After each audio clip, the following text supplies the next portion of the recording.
Imagine this, the ancient Southwest split right down the middle by pottery. Northerners obsessed over black on white. Southerners in love with red on browns. Similar materials, wildly different looks. What's the secret? Today, I'm settling it hands-on. 4 pots, 2 from northern clay, 2 from southern, fired in 2 ways, a northern-style smothered pit fire and a southern-style open surface fire. 15 minutes, 1 epic showdown. Let's fire it up.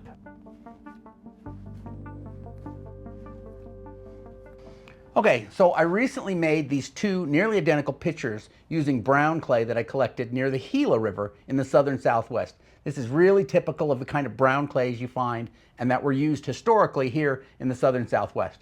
Now I need to make 2 more pitchers, exactly the same shape and form and size, but made with clays that come from up on the Colorado Plateau, where the geology is quite different, using those gray clays from up there. They're all going to get painted with exactly the same design, with exactly the same pigment, because a lot of those black on whites you see from the north and those red on browns from the south were all painted with red iron oxide pigment. And so they'll all be painted the same. And you'll see that the colors will change based on how they're fired.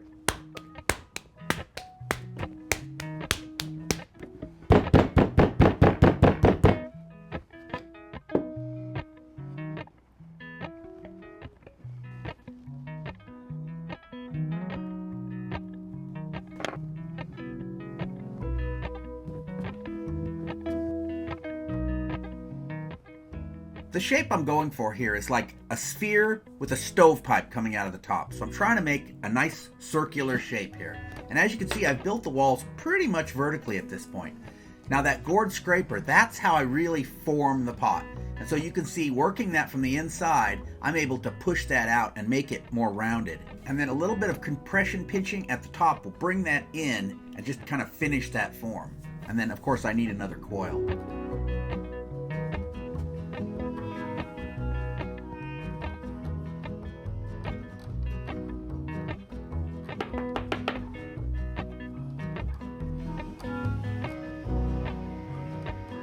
Now working on this, I've kind of lost my spherical shape. And so I'm going to take a gourd scraper, I'm going to get back on the inside and push that out and go back to that spherical shape I'm looking for.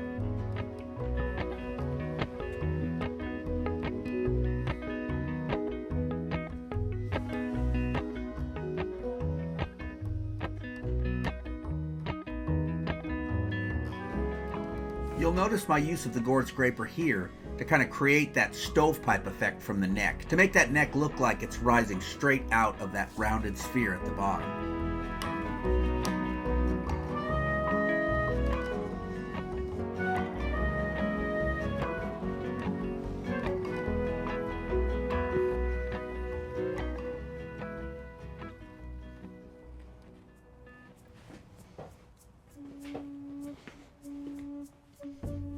In the ancient Southwest, decorated pottery started to become popular in the 600s AD in both the North and the South. On the Colorado Plateau, to the north, people first experimented briefly with red on browns before settling into mineral painted black on white as the standard in many areas of the plateau. From the moment they switched to white as the base color, they seem to have been firing in a smothered pit fire, which continued to be the default firing method in the north for 700 years. Around 1300 AD, polychrome took over, and pit firing was abandoned in most places at that time. In the south, they also started with red on browns in the 600s, but unlike their northern neighbors, they stuck with it much longer. In the Members region of southwest New Mexico, they switched to mineral painted black on white around 750, likely in imitation of their close trading partners in the north. However, the smothered firing method didn't stick as long here in the south. The Members gave up on the smothered pit firings around 1140 AD, 400 years after they had started. In other areas of the south, they stuck tenaciously to their traditional red on brown. In the Tucson Basin, for example, red on brown pottery was made continually from 700 to 1300 AD, when it was also displaced by polychrome.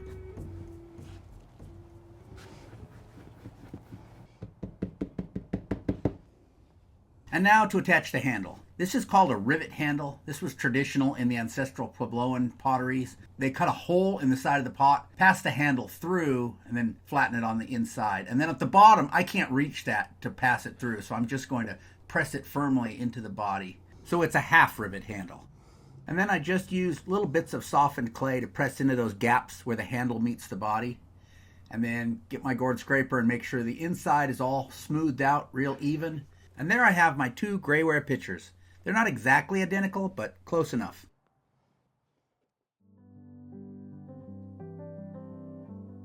Now that the pot is dried to leather hard, I need to just sort of clean it up. And I'm going to do that by doing four things. The first is stone smoothing. I do that with a wet stone. The second is scraping down high places.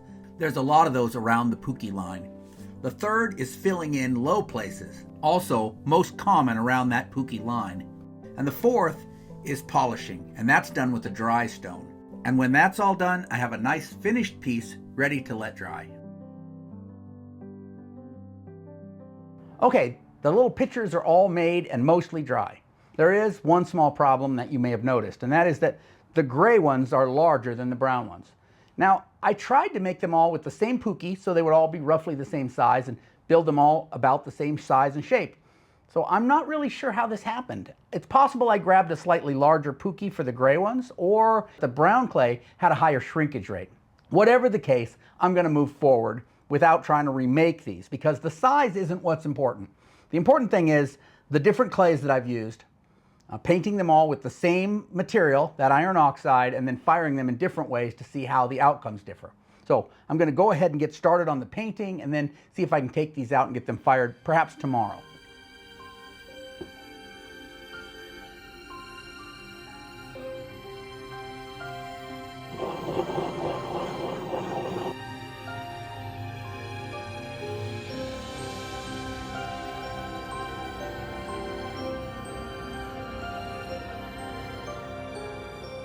The designs I'm using here today actually came from a couple of different ancient pitchers from the northern Southwest.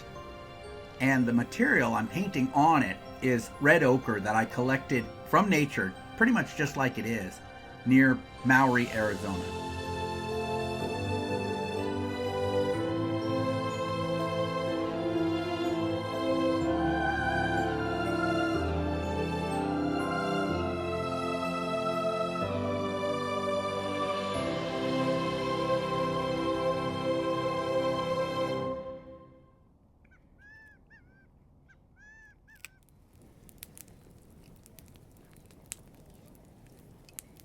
Good morning. Here's what's going on. I've got two firings to do today, as you know. The first one I'm going to do is that smothered firing, because that's going to take a lot longer. Those surface firings go really fast, sometimes like 20 or 30 minutes. But the smothered firings, once you smother those, they have to sit for like 3 hours before you can unsmother them. Otherwise, you know, those irons will reoxidize. So I've got the fire in the pit, I've got the pots preheating around that fire, and then once that's ready, I will move the two that are going to be fired on the surface away, fire the two that are fired in the pit, and then later, once that's all taken care of, do the surface firing.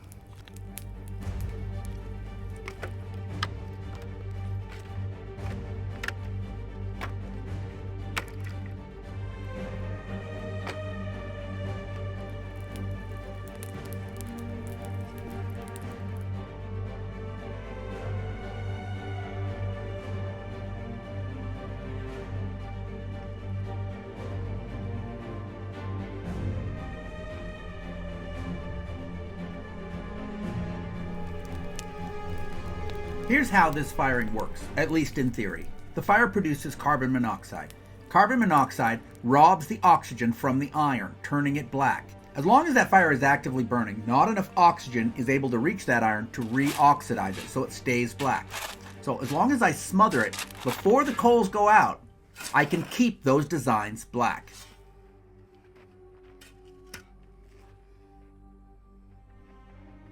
That was buried at 10 o'clock, just about 10 o'clock even right now. So 3 hours, 1 o'clock, I'll be opening this up.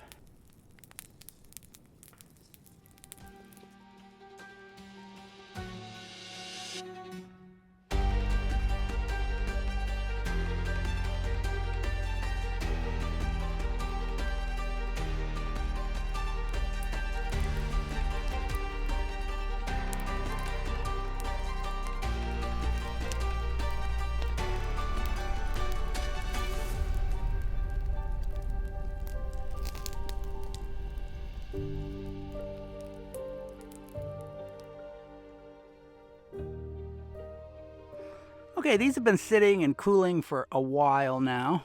Still very hot.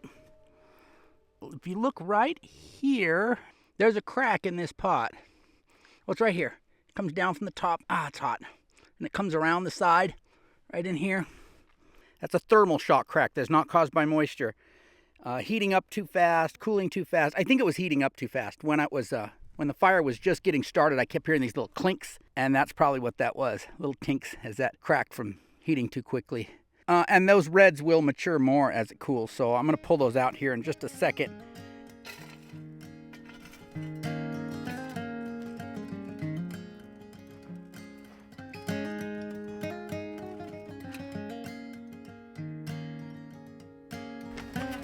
Okay, it is 1 o'clock.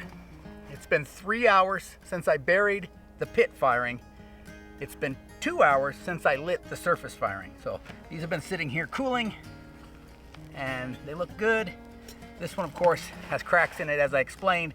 This clay needs more and better temper. I've had this problem before with this Colorado Plateau clay, the clay from the north. It either needs to have some more cover sherds protecting it, or be down in a pit, which helps a little bit from that radiant heat, or have more temper in it, more coarse temper. So it's just the way it is, unfortunately. But we got good colors on this. We got reds and creams, and browns. I'm going to now open the pit firing. I'll let them all cool until they're cool enough that we can handle them. These are still pretty hot because they've been sitting on these rocks and in amongst these coals. So now that I've moved them off of that and away from the coals, they'll cool down. I'll get those out of the pit. I'll let them cool down. And then once they're all cool, we'll talk about the results of the firings.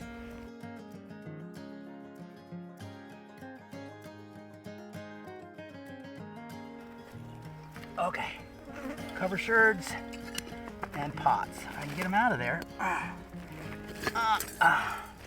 There's one, it's got a little red on it. Two, looks a little blacker than the first.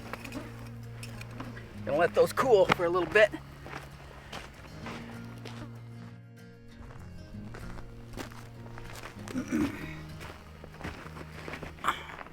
Okay, the moment we've been waiting for, let's look at the results. I think of the two that were fired in the surface fire, the native, the southern clay, works better in that native southern firing. Although they both look good, and this one is really close to like almost a Hohokam red on buff, very light color, and it's nice. This one, of course, survives that surface firing better. A surface firing creates a lot more thermal shock because the temperature rises quicker on the surface, and you've got all that radiant heat kind of exposing the pots to a lot of heat right off the bat. And so we saw that even though this is a nice looking pot, don't get me wrong, it did crack from that firing.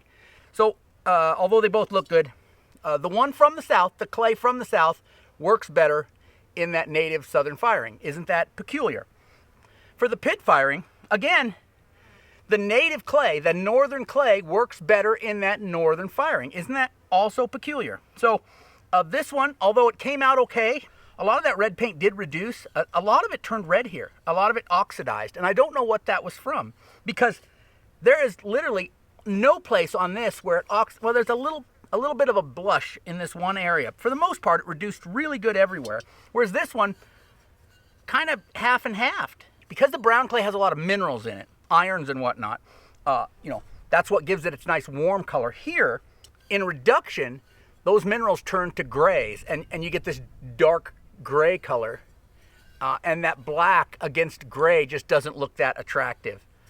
Now, places where it oxidized, again, I don't know what caused that. So this southern clay doesn't work good in that native northern firing, whereas this northern clay worked great in that firing. Each area has its own way of doing things, and that relates to the type of clay they had. So they were making red on browns here because, see, with the clays and materials we have here, we can knock out these beautiful red on browns pretty easy.